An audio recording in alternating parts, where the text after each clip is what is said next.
Personne ne sait vraiment d'où elle vient. Personne ne sait pourquoi elle est apparue dans notre petite ville. La seule chose dont nous sommes sûrs, c'est que c'est un événement pour le moins étrange. La statue est arrivée sur la place de la ville il y a environ 2 semaines.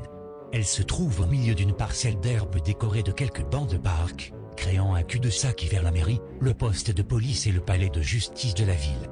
Au début, tout le monde pensait qu'il s'agissait là de l'œuvre d'un artiste local en quête de popularité et d'attention.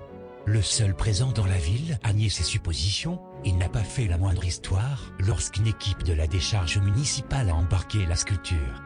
Lorsque la statue est revenue 2 jours plus tard, on l'a retrouvée exactement au même endroit.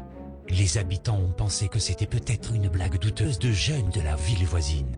Il n'est pas rare de voir des rivalités sportives assez intenses se former entre les lycées de 2 petites communes proches l'une de l'autre, et celles-là ont tendance à se traduire sous la forme de farces aussi étranges qu'élaborées.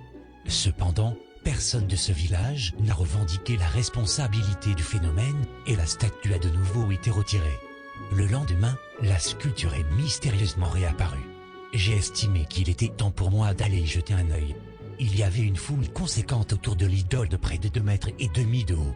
Il ne se passe pas grand-chose dans les petites villes du sud comme la nôtre, donc un mystère comme celui-ci fait forcément beaucoup de bruit dans la communauté. La sculpture avait la forme d'un homme. Il était debout et avait 2 bras et 2 jambes, ni queue, ni cornes, ni griffes. Ses membres étaient anormalement longs et il était doté de 6 longs doigts à chaque main. Sa tête était lisse et chauve, avec un grand œil, un large nez bulbeux et une bouche ridiculement grande. C'était aussi déroutant qu'étrange. Certaines personnes trouvaient que c'était drôle, d'autres trouvaient que c'était effrayant, mais des 2 côtés, nous étions tous très troublés par cette anomalie. Le monument a attiré une foule presque constante pendant quelques jours, avant que les premières disparitions ne commencent. Les gens peuvent s'évaporer de façon inexplicable. Même si c'est tragique, c'est malheureusement la réalité et cela peut arriver dans n'importe quelle ville. Il est cependant très inhabituel que 12 personnes se volatilisent sans laisser de traces en l'espace d'une semaine, qui plus est dans une ville de moins de 4000 habitants. Presque tout le monde avait oublié la mystérieuse idole alors que les rumeurs évoquaient la possibilité d'un tueur en série ou de trafiquants d'êtres humains infestant notre petit havre. Ceux qui n'ont pas oublié la sculpture pensaient qu'elle pouvait être liée aux personnes disparues, mais ils ont été considérés comme des fous. Je ne pense pas qu'il le soit. Ce n'est qu'une théorie et je peux me tromper. Peut-être est-ce mon imagination, mais j'aurais juré que la statue a bougé. Elle ne s'est pas déplacée sur l'herbe, non. Je suis persuadé qu'elle a changé de posture.